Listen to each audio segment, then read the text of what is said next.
Vivre ensemble en paix, c'est le mot d'ordre du 16 mai, une journée internationale créée il y a 2 ans par l'ONU. Le but, sensibiliser les enfants au savoir-vivre et au respect de l'environnement.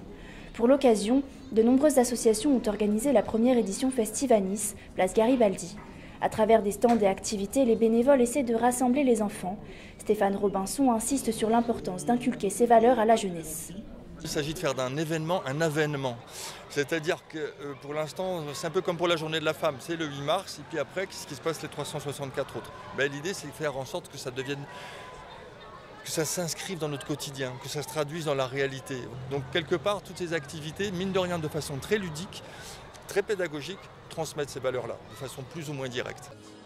Au programme de la journée, origami, calligraphie chinoise et jeux de dés sur fond musical, autant d'activités pour plaire au plus grand nombre.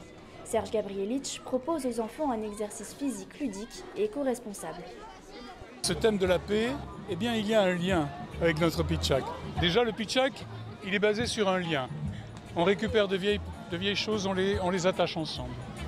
Et quand on a un pitchak dans la main, on fait bouger nos enfants d'ici, mais c'est au profit des enfants des pays défavorisés. Chaque fois qu'on vend un pitchak, cet argent est destiné à la lutte contre la pauvreté dans le monde. Ce petit objet, c'est aussi un lien intergénérationnel. Nous avons des enfants d'un côté, des adultes comme moi, des anciens, et on s'aperçoit qu'autour du jeu, on se retrouve. Et on s'aperçoit que nos enfants nous font parfois de bonnes informations, nous transmettent des messages fondamentaux. Rendez-vous l'année prochaine pour une seconde édition où la devise « Construisons l'avenir avec l'autre et non pas contre l'autre » prônera encore.